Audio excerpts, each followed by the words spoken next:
this is Diane from Teach Pre-K, and I got a really heartbreaking email this week, and I mean, it just touched me. It was from my friend Beth in Alberta, and she is experiencing some serious burnout. She kind of wrote what her schedule is. She's working between two different schools, teaching two different classes to two very different populations. She does not have very much support from a kind of a co-teacher situation. And she was just talking about being burned out and wanting to find, a way to just have fun with the kids.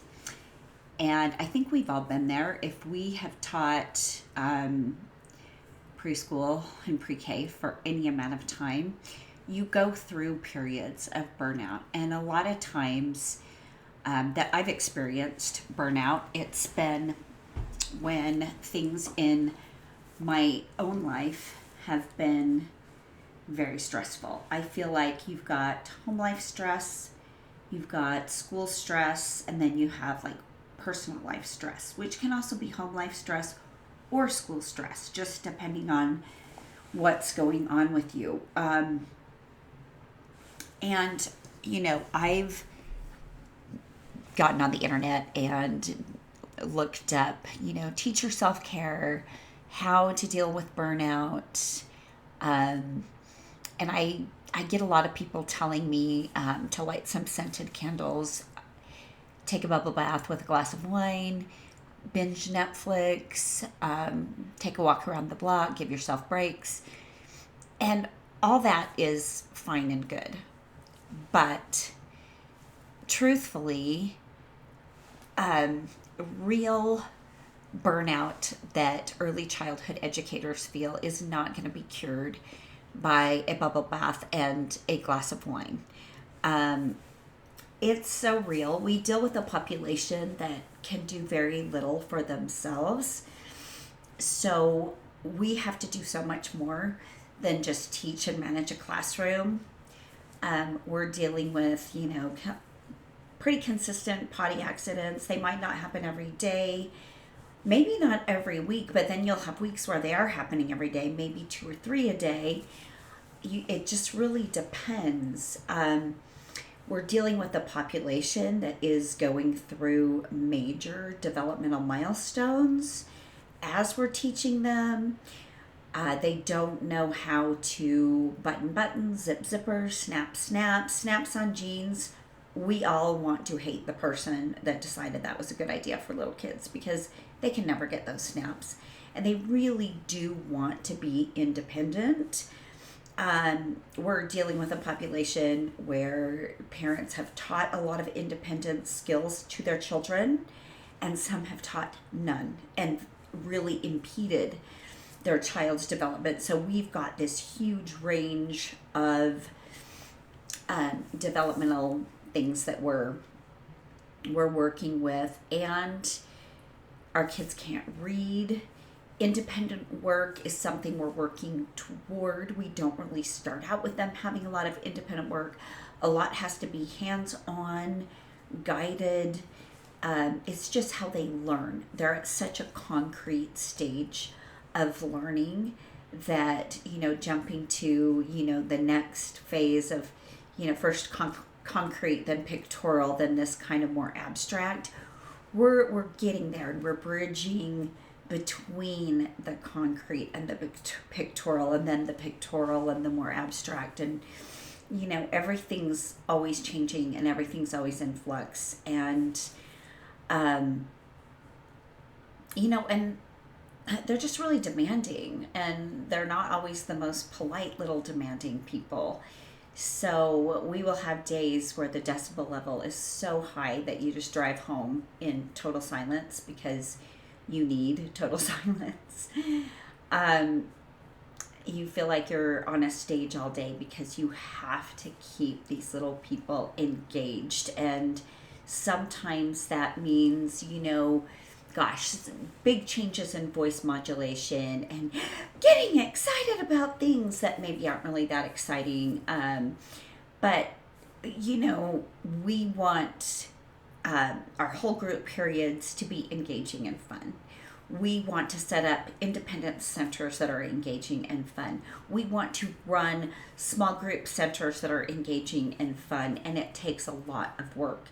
So I think that early childhood educators have a different level of burnout from, as you get in the primary grades. I think all teachers suffer from burnout.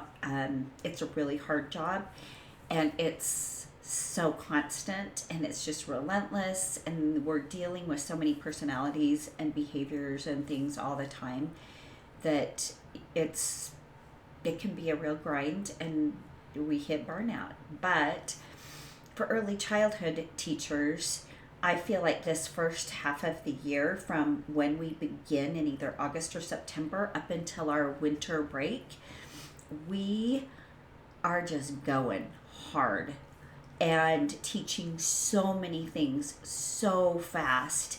And the holidays, come upon us, and there's so many things to do. There's holiday programs and projects and family holiday ornaments and gifts and, so many things that we have to do at once. And then at my school, we have school-wide holiday things that we are involved in as well.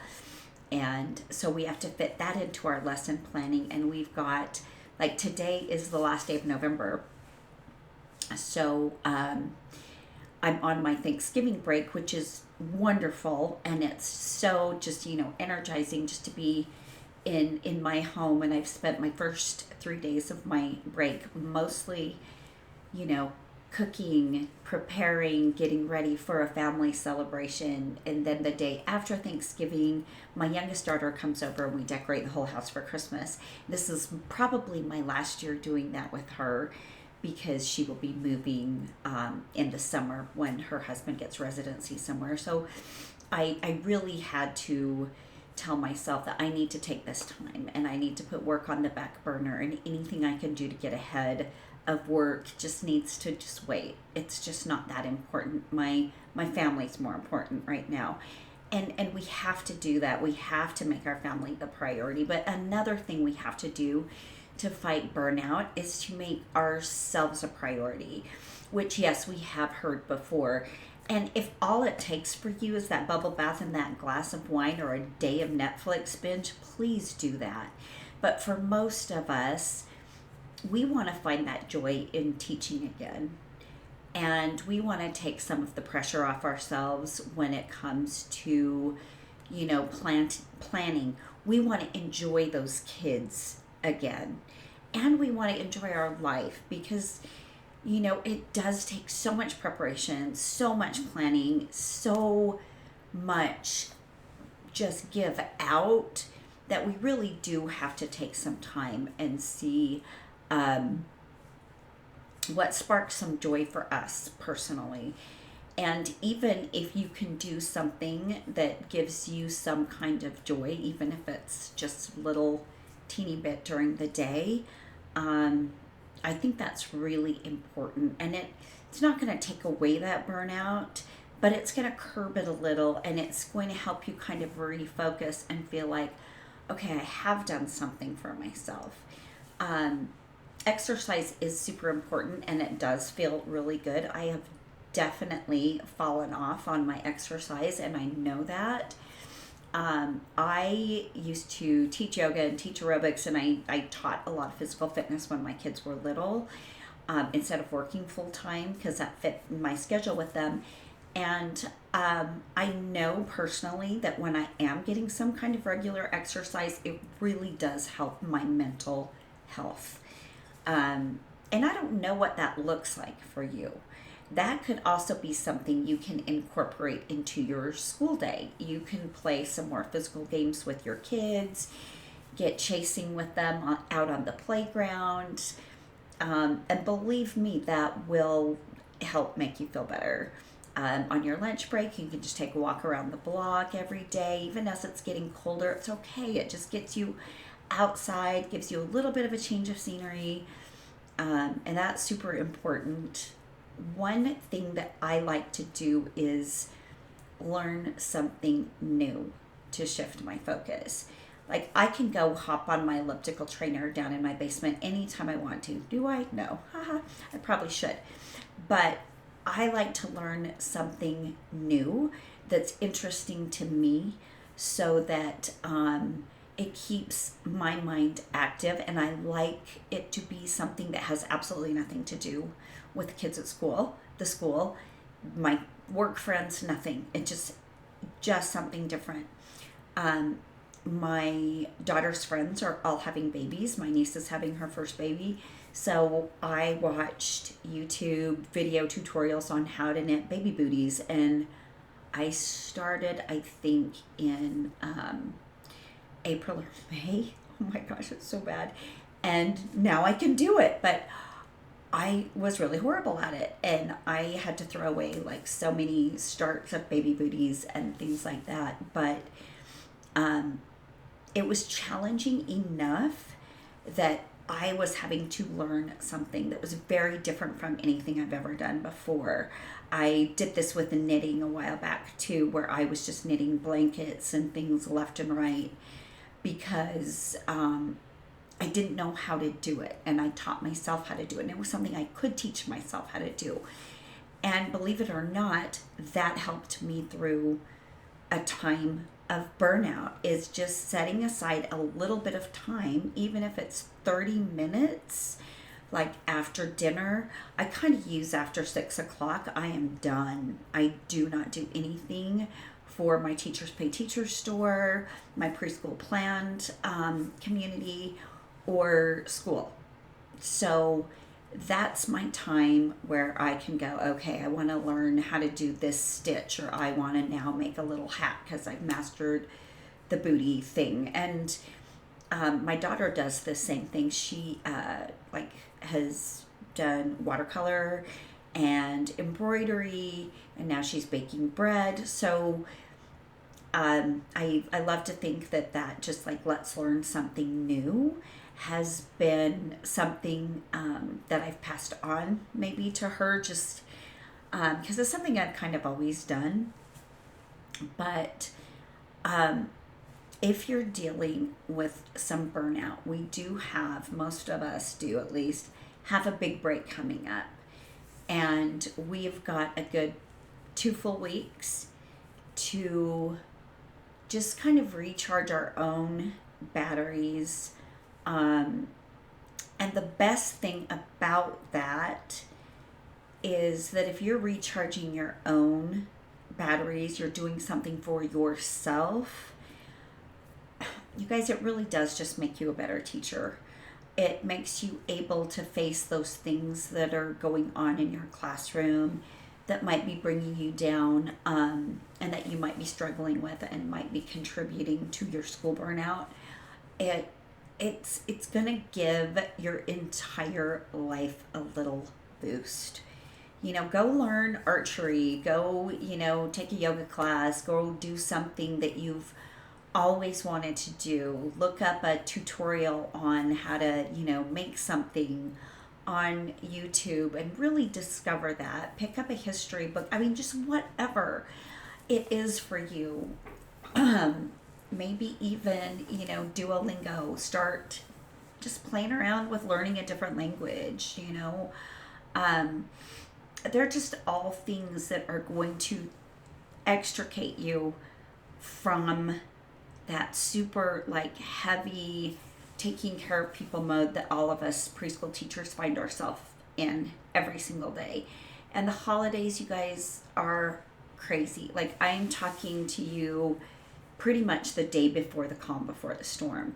Tomorrow I'll be going to my classroom. I'll be filming another peek into my week for my gingerbread week.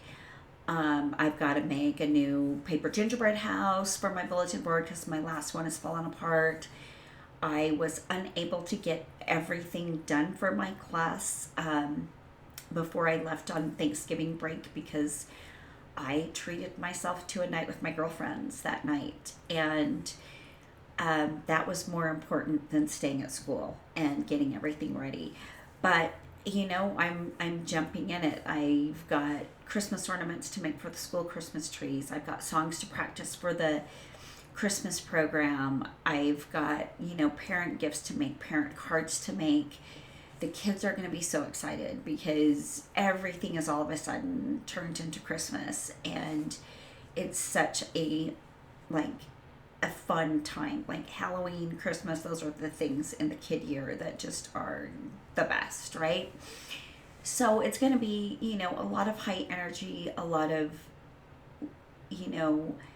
work, work for the kids, and also doing things for my own family and my own home. And, I still have a mother with Alzheimer's. I still have all these other things I have to take care of. So I know that the next 3 weeks are going to be insane. And I'm going to have that 2-week break where I can go, okay, how do I want to take care of myself going forward? What is something I can do that will bring me joy?